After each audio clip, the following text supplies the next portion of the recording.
श्री दुर्गा कवच। महर्षि मार्कंडेय जी बोले, हे पितामह, संसार में जो गुप्त हो और जो मनुष्यों की सब प्रकार से रक्षा करता हो और जो आपने किसी को आज तक बताया न हो, वह कवच मुझे बताइए।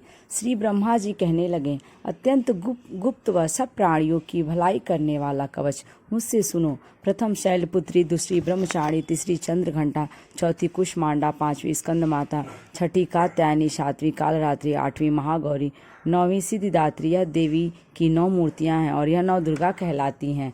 आग में जलता हुआ, रण में शत्रु से घिरा हुआ, विषम संकट में फंसा हुआ मनुष्य यदि दुर्गा के नाम का स्मरण करे तो उसे कभी भी हानि नहीं होती। रण में उसके लिए कुछ भी आपत्ति नहीं और न उसे किसी प्रकार का दुख या डर ही होता है। हे देवी, जिसने श्रद्धा पूर्वक तुम्हारा स्मरण किया है उसकी वृद्धि होती है और जो तुम्हारा चिंतन करते हैं उनकी तुम निसंदेह रक्षा करने वाली हो। चामुंडा प्रेत पर, वाराही भैंसे पर, रौद्री हाथी पर, वैष्णवी गरुड़ पर अपना आसन जमाती हैं। माहेश्वरी बैल पर, कौमारी मोर पर और हाथ में कमल लिए हुए विष्णुप्रिया लक्ष्मी जी कमल के आसन पर विराजती हैं।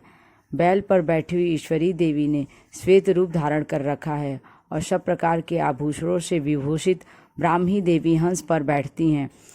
इस प्रकार यह सब देवियां सब प्रकार के योगों से युक्त और अनेक प्रकार के रत्न धारण किए हुए हैं। भक्तों की रक्षा के लिए संपूर्ण देवियां रथ में बैठी तथा क्रोध में भरी हुई दिखाई देती हैं तथा चक्र, गदा, शक्ति, हल और मूसल, खेटक और तोमर, परशु तथा पाश, भाला, त्रिशूल एवं उत्तम सारंग आदि शस्त्रों को दैत्यों के नाश के लिए और भक्तों की रक्षा के लिए और देवताओं के कल्याण के लिए धारण किए हैं। हे महारौद्रे, अत्यंत घोर पराक्रम, महान बल और महान उत्साह वाली देवी, तुमको मैं नमस्कार करता हूँ। हे देवी, तुम्हारा दर्शन दुर्लभ है तथा आप शत्रुओं के भय को बढ़ाने वाली हैं। हे जगदम्बिके, मेरी रक्षा करो। पूर्व दिशा में ऐन्द्री मेरी रक्षा करें, अग्निकोण में अग्निशक्ति, दक्षिण में वाराही देवी, नैऋत्य कोण में खरग धारणी देवी मेरी रक्षा करें। वारुणी पश्चिम दिशा में, वायु कोण में मृगवाहिनी, उत्तर में कौमारी और ईशान में शूलधारिणी देवी मेरी रक्षा करें। ब्रह्मांड ऊपर की ओर से मेरी रक्षा करें और वैष्णवी देवी नीचे की ओर से मेरी रक्षा करें। इसी प्रकार शव पर बैठी चामुंडा देवी 10 दिशाओं में मेरी रक्षा करें। जया देवी आगे, विजया पीछे की ओर, अजिता बाईं और अपराजिता दाहिनी ओर मेरी रक्षा करें। उद्योतनी देवी शिखा की रक्षा करें तथा उमा सिर में स्थित होकर मेरी रक्षा करें। इसी प्रकार मस्तक में मालाधारी देवी रक्षा करें। यशस्विनी देवी मेरी भौहों का संरक्षण करें।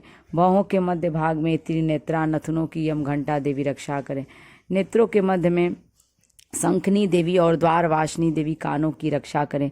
कपोलों की कालिका देवी और कानों के मूल भाग की भगवती शांकरी रक्षा करें। सुगंधा नासिका में और चर्चिका ऊपर की ओठ में, अमृत कला नीचे की ओठ की, सरस्वती देवी जीभ की रक्षा करें। कौमारी देवी दांतों की और चंडिका कंठ प्रदेश की रक्षा करे। चित्र घंटा गले की घंटी और महामाया तालु की रक्षा करे। कामाक्षी ठोडी की और शर्मंगला वाणी की रक्षा करे। भद्रकाली गर्दन की और धनुर्धरी पीठ के मेरुदंड की रक्षा करे। कंठ के बाहरी भाग की नीलग्रीवा और कंठ की नली की नलकुबरी रक्षा करे। दोनों कंधों की खड़गनी और वज्रधारणी मेरी दोनों बाहों की रक्षा करे। दंडनी दोनों हाथों की और अंबिका देवी समस्त उंगलियों की रक्षा करे। शूलेश्वरी देवी संपूर्ण नखों की और कुलेश्वरी देवी मेरी कुक्षी की रक्षा करे। महादेवी दोनों स्तनों की और शोक विनाशनी मन की रक्षा करे। ललिता देवी हृदय की और शूलधारी उदर की रक्षा करे। कामनी देवी नाभि की और गुहेश्वरी गुहे स्थान की, पूतना और कामिका लिंग की और महिषवाहिनी गुदा की रक्षा करें। संपूर्ण इच्छाओं को पूर्ण करने वाली महाबला देवी दोनों जंघाओं की रक्षा करें। विंध्यवासिनी दोनों घुटनों की और तैसजी देवी दोनों पांवों के पृष्ठ भाग की और श्रीधरी पांवों के उंगलियों की, स्थलवासिनी तलुओं की, दृष्टा करालिनी देवी नखों की, ऊर्ध्वकेशनी केशों की और बागेश्वरी वाणी की रक्षा करे। रोमवलियों के छिद्रों की कौबेरी तथा त्वचा की बागेश्वरी देवी रक्षा करें। पार्वती देवी रक्त मज्जा वशा मांस हड्डी की रक्षा करे। कालरात्रि आंतों की रक्षा करे। मुकुटेश्वरी देवी पित्त की, पद्मावती कमलकोश की, चूड़ामणि कफ की रक्षा करे। ज्वालामुखी नसों के जल की रक्षा करे। अभेद्या देवी शरीर के सब जोड़ों की रक्षा करे। ब्रह्माणी मेरे वीर की, छत्तेश्वरी छाया की और धर्मधारिणी मेरे अहंकार, मन तथा बुद्धि की रक्षा करे। प्राण अपान समान उदान और व्यान की वज्रहस्ता देवी रक्षा करे। कल्याण शोभना मेरे प्राण की रक्षा करे।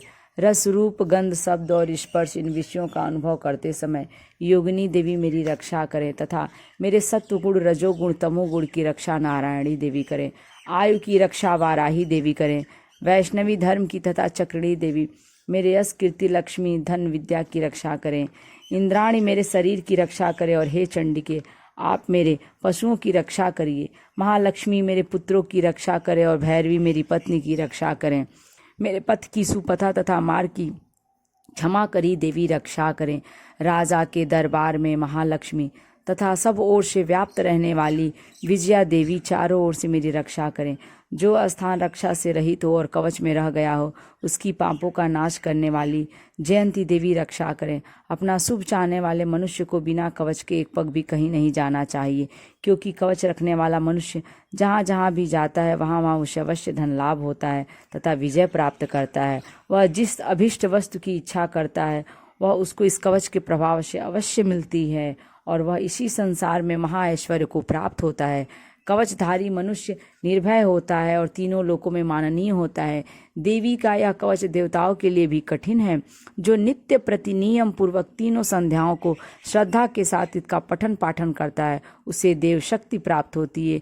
वह तीनों लोकों को जीत सकता है तथा अकाल मृत्यु से रहित होकर 100 वर्षों तक जीवित रहता है। उसकी लूता चर्म रोग विस्फोटक आदि समस्त व्याधियां समूल नष्ट हो जाती हैं और स्थावर जंगम तथा कृत्रिम विष दूर होकर उनका कोई असर नहीं होता तथा समस्त अभिचारक प्रयोग और इस तरह के जितने ये यंत्र मंत्र तंत्र इत्यादि होते हैं इस कवच के हृदय में धारण कर लेने पर नष्ट हो जाते हैं।